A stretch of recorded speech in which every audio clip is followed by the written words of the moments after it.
Hyderabad triple R పరిధిలో ఎక్కడ నీటి సమస్య ఏర్పడ్డా 155313 అనే టోల్ ఫ్రీ నంబర్కి కాల్ చేయాలన్నారు మంత్రి పొన్నం ప్రభాకర్. వర్షాభావ పరిస్థితులతో భూగర్భ జలాలు అడుగంటాయన్నారు మంత్రి. అందుకే ఇప్పుడు ఎండాకాలంలో నీటి సమస్యలు వస్తున్నాయన్నారు. సిటీలో మొత్తం 700 ట్యాంకర్లతో నీటి సరఫరా చేస్తున్నామన్నారు. ప్రజలు ఎవరూ ఆందోళన చెందాల్సిన అవసరం లేదన్నారు మంత్రి పొన్నం. వేసవికాల తీవ్రత పెరిగిన కొద్దీ నీటి ఇబ్బంది పెరుగుతుందనేటువంటి సమస్య ఉత్పన్నమవుతోంది.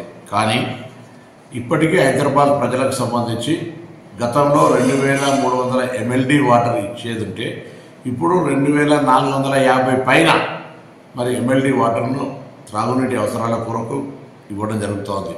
కానీ భూగర్భ జలాలు వర్షాభావం వల్ల పడిపోయి మిగతా అవసరాలకు సంబంధించిన ఇబ్బంది వస్తున్నటువంటి మాట వాస్తవం.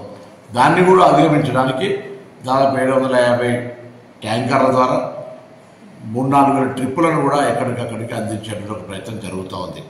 దాని ఇబ్బందిని తొలగించడానికి కూడా వెంటనే త్వరితగతిన రెస్పాండ్ అవ్వడానికి ఒక టోల్ ఫ్రీ నెంబర్ 155313ని కూడా ఇవ్వడం జరుగుతోంది. హైదరాబాద్ ప్రజలకు త్రాగునీటికి సంబంధించిన సమస్య ఏ ఇబ్బంది ఉన్నా వెంటనే సంప్రదించమని కోరుతాను. 24 డివిజన్ల ద్వారా ఏర్పాటు చేసుకొని సోర్స్ పరంగా ఎక్కడ ఇబ్బంది లేదు. నాగార్జున సాగర్ కావచ్చు, ఎల్లంపల్లి కావచ్చు, సింగూరు కావచ్చు, హిమాయత్ నగర్, ఉస్మాన్ సాగర్లో నీటి నిల్వలు ఉన్నాయి. ఆందోళన చెందే అవసరం లేదు. ప్యానిక్ సిచ్యువేషన్ క్రియేట్ చేయాలని ప్రతిపక్షాలు ప్రయత్నం చేస్తున్నాయి.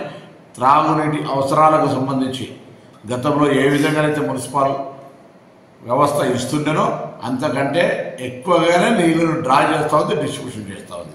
దయచేసి దీన్ని అర్థం చేసుకొని మరి అవసరాలకు అనుగుణంగా నీటిని వినియోగించుకోవాలని సందర్భంగా హైదరాబాద్ ఇన్ఛార్జ్ మంత్రిగా తెలంగాణ ప్రభుత్వం నుంచి హైదరాబాద్లో ఉండే ప్రజలకు విజ్ఞప్తి చేస్తాను.